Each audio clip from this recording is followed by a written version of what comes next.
അസ്സലാമു അലൈക്കും വറഹ്മത്തുള്ളാഹി വബറകാതുഹു. ബിസ്മില്ലാഹിർ റഹ്മാനിർ റഹീം. അൽഹംദുലില്ലാഹി റബ്ബിൽ ആലമീൻ വസ്സലാത്തു വസ്സലാം അലാ റസൂലിഹിൽ അമീൻ വഅലാ ആലിഹി വസഹ്ബിഹി അജ്മഈൻ അമ്മാ ബഅദ്. ഇസ്ലാം മനുഷ്യനെ ആദരിച്ച മതം എന്ന ടോപ്പിക്കിൽ നിന്നുകൊണ്ട് അല്പം ചില കാര്യങ്ങൾ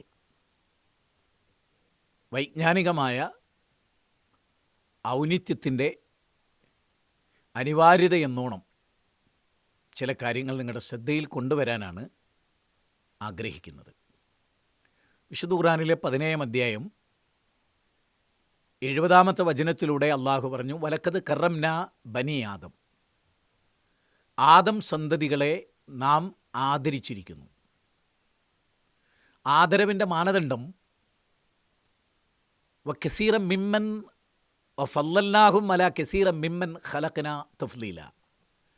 നാം സൃഷ്ടിച്ച ജീവജാലങ്ങളിൽ അവർക്ക് ബുദ്ധിശക്തി നൽകി എന്ന വളരെ പ്രാധാന്യമർഹിക്കുന്ന ഒരു കാര്യമാണ്.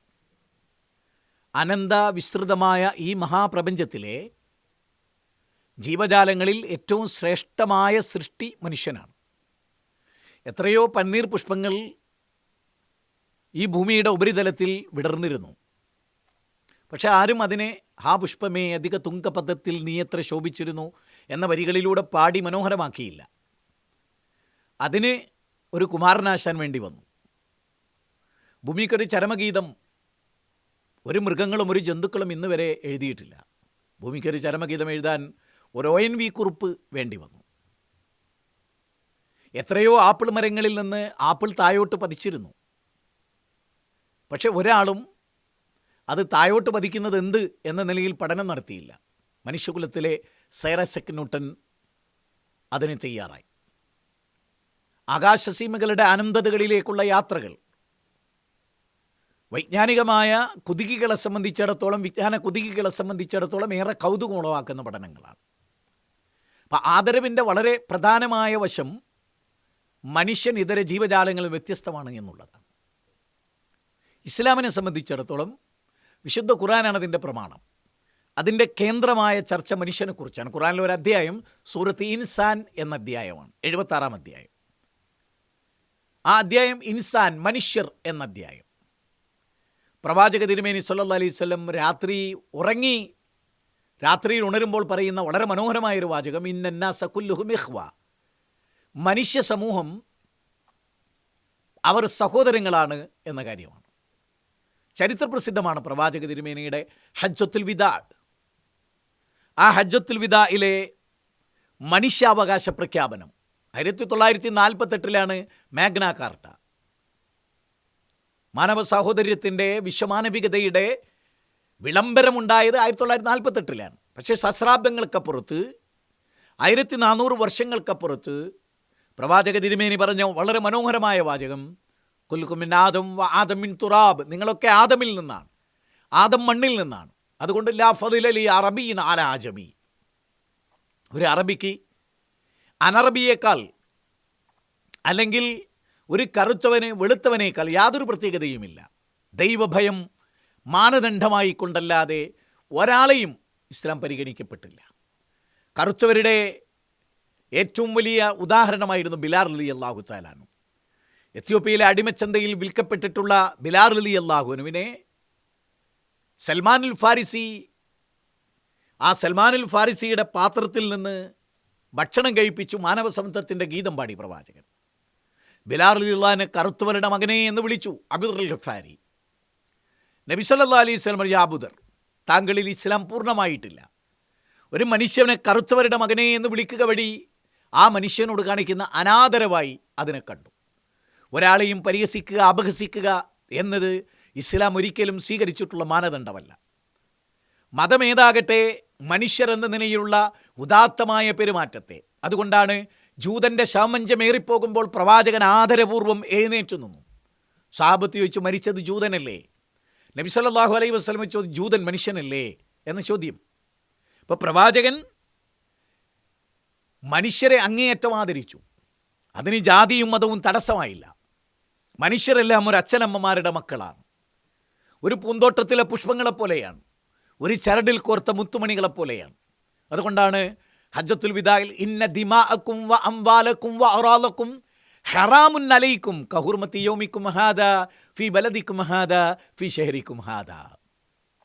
ഈ പരിശുദ്ധമായ ഹജ്ജ് മാസം, ഹജ്ജ് ദിനം, അറഫ ദിനം, ഈ നാട് ഇതുപോലെ പവിത്രമാണ്. നിങ്ങളുടെ രക്തം ആദരിക്കപ്പെടേണ്ടതാണ്.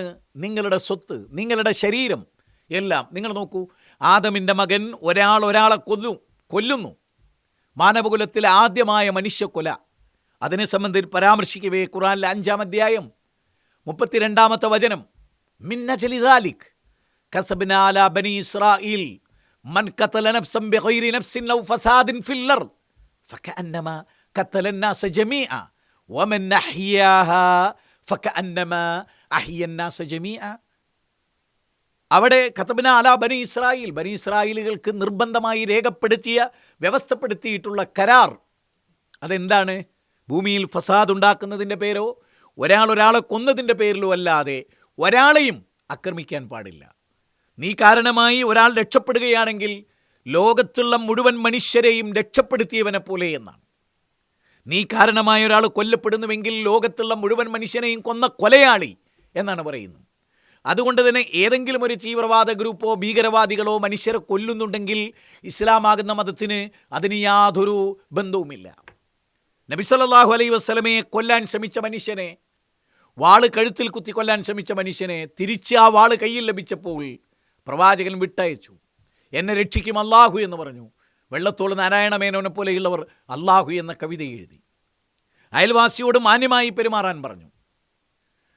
പ്രായം ചെന്നവരെ ആദരിക്കുവാനും ചെറിയവരോട് കരുണ കാണിക്കുവാനും പ്രവാചക തിരുമേനി പഠിപ്പിച്ചു.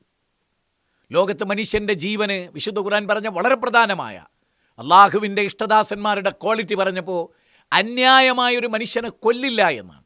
ഇസ്ലാമിൻ്റെ ഏറ്റവും വലിയ പ്രത്യേകത അതാണ്. നബി സല്ലല്ലാഹു അലൈഹി വസല്ലമയുടെ കാലശേഷം ഇസ്ലാമിക ഭരണകൂടമുണ്ടായി. ഖലീഫ ഉമറിൻ്റെ ഭരണകാലഘട്ടമുണ്ടായി. ജൂത ക്രിസ്ത്യാനികൾ അനുഭവിക്കുന്ന പ്രയാസങ്ങളിൽ അദ്ദേഹം ഇടപെട്ടു. അവരുടെ വിഷമങ്ങളിൽ അദ്ദേഹം ഇടപെട്ടു. നോക്കൂ നിങ്ങൾ, ഒരു ക്രിസ്ത്യാനിയായ സഹോദരിയുടെ വീട് പൊളിച്ച് പള്ളി വികസിപ്പിച്ചു അക്കാലഘട്ടത്തിലെ ഒരു ഗവർണർ. ആ സ്ത്രീ ഖലീഫ ഉമറിൻ്റെ അടുത്ത് നിന്ന് പരാതി പറഞ്ഞു. എൻ്റെ ഗതകാല സ്മരണകൾ ഉറങ്ങുന്ന, എൻ്റെ പൂർവികരുടെ ഓർമ്മകൾ എൻ്റെ ഹൃദയത്തിൽ അലയൊടിക്കുന്ന എൻ്റെ വീട് അത് പൊളിച്ചു, പള്ളി വികസിപ്പിച്ചു. എനിക്ക് അത് വേദനയുണ്ടാക്കിയെന്നാണ്. ആ പള്ളിയുടെ ആ ഭാഗം പൊളിക്കാനും ഈ ക്രൈസ്തവ സഹോദരിക്ക് വീടുണ്ടാക്കി കൊടുക്കാനും ക്രൈസ്തവ സഹോദരിയുടെ കണ്ണുനീർ വീണ ഇടം സുജൂദിന് ആവശ്യമില്ലെന്ന് പ്രഖ്യാപിച്ചുകൊണ്ട് ആ ക്രൈസ്തവ സഹോദരിയെ ആദരിക്കാൻ ഉമർ ഇബ്നുൽ ഖത്താബ് റളിയല്ലാഹു അൻഹു തയ്യാറായി. ഇസ്ലാമിൻ്റെ ഏറ്റവും വലിയ പ്രത്യേകത അതാണ്. ഒരു കത്തിയുടെ മുന പോലും ഒരാളുടെ നേരെ ചൂണ്ടരുത് എന്നാണ്. ആകാശത്തിൻ്റെ പട്ടാളം നിങ്ങളെ ശപിക്കുമെന്നാണ്. അത്രമേൽ ശ്രേഷ്ഠമാണ് ഇസ്ലാമിൻ്റെ ഈ രംഗത്ത് മനുഷ്യനെ ആദരിക്കുക എന്ന്. ഇസ്ലാമിലെ ഏറ്റവും വലിയ പ്രത്യേകത, ഇസ്ലാമിൽ ജാതീയതയില്ല.